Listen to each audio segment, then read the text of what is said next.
আসসালামু আলাইকুম everyone, welcome back to my channel. আমি আফসানা মিমি। সবাইকে ওয়েলকাম জানাচ্ছি আমার চ্যানেল আফসানা মিমি ব্লগস থেকে। কেমন আছেন সবাই?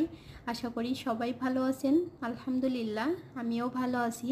আজকে আমার মামাতো বোনের বিয়ের লাস্ট ভিডিও, এটা হচ্ছে কনে বিদায়ের ভিডিও। আশা করি এই ভিডিওটি আপনাদের সবার কাছে অনেক ভালো লাগবে। তো এখানে কিন্তু খুব সকাল থেকেই রেডি করানো হচ্ছে। বরযাত্রী এখনও আসে নাই, তবে কিছুক্ষণের মধ্যে কিন্তু ওনারা চলে আসবে। তো তার জন্য কিন্তু এখানে বরযাত্রী যে আসবে একদম সুন্দরভাবে ফুল রেডি করে রাখছে, এবং গেটে যারা থাকবে তারাও সুন্দরভাবে রেডি হয়ে নিচ্ছে, কারণ আমার বোনকে রেডি করতে যে ওরা আর সুন্দরভাবে রেডি হতে পারে নাই।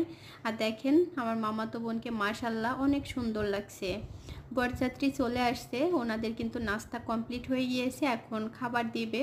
তো তার জন্য বরের জন্য এখানে প্লেট রেডি করছে, আস্ত মুরগি, এই যে মাছ, খাসির মাথা, সব কিছু দিয়ে কিন্তু প্লেটটা সাজিয়েছে, অনেক সুন্দর লাগছে। খাওয়া দাওয়া শেষ, বরযাত্রীদের এই যে এখন চলে আসছে বাড়ির মধ্যে, বাড়ির উঠানে বসাইছে। এখন সবাই সবার সঙ্গে এখানে পরিচিত হবে। আর আমার বোনকে এবং বোনের হাজব্যান্ডকে কেমন লাগছে অবশ্যই কমেন্টস করবেন। অনেক সুন্দর লাগছে মাশাআল্লাহ। সবাই দোয়া করবেন যেন ওদের জীবনটা অনেক বেশি সুন্দর হয়। এখানে হাতে হাতে দিয়ে দিচ্ছে আমার নানা, এই যে এখানে ভালোভাবে ওনাকে বোঝাই দিচ্ছে। আর আমার মামি এখন এই যে মিষ্টি মুখ করাই দিচ্ছে মেয়েকে আর এই যে জামাইকে। তো এই মুহূর্তটা কিন্তু অনেক কষ্টের, বিদায়ের মুহূর্তটা। কারণ দেখেন একটা মেয়েকে বাবা মা কত আদর ভালোবাসা যত্ন দিয়ে বড় করে সেই মেয়েকে আবার অন্য অপরিচিত একটা বাড়িতে দিয়ে দিতে হয়।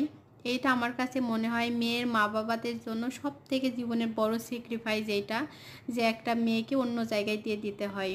আসলে জীবনটাই এরকম মেয়েদের। তো এই মুহূর্তটা অনেক কষ্টের, মেয়েরা তো সবাই বুঝবেন যে কতটা কষ্টদায়ক মুহূর্ত। তো এখানে সবাই কিন্তু কান্না করছিল।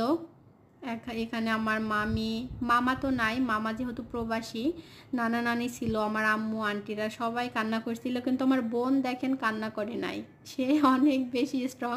আমার বোনের হাজব্যান্ড কান্না করছে কিন্তু সে কান্না করে নাই। এখানে অবশ্যই কমেন্টস করবেন আপুরা যে ভাইয়ারা আপনাদের কান্না দেখে কান্না করেছিল কিনা। সবার থেকে কিন্তু বিদায় নেওয়া শেষ, এখন এই যে গাড়িতে উঠে যাচ্ছে। তো যাই হোক, ওদের জীবনটা যেন অনেক বেশি সুন্দর হয়, অনেক বেশি সুখের হয়। প্লিজ সবাই দোয়া করবেন। বিদায় দেওয়া শেষ, চলে গিয়েছে সবাই। আর আকাশটাও দেখেন আজকে অনেক বেশি সুন্দর। এই যে রংধনু উঠেছে, এই রংধনুর মতোই যেন জীবনটা অনেক রঙিন হয়, এই দোয়াই করি। তো আজকের এই ভিডিওটি আপনাদের কাছে কেমন লেগেছে অবশ্যই কমেন্টস করবেন। আর সবাই সুস্থ থাকবেন, ভালো থাকবেন, আমাদের জন্য দোয়া করবেন। আজ এই পর্যন্তই। আল্লাহ হাফেজ।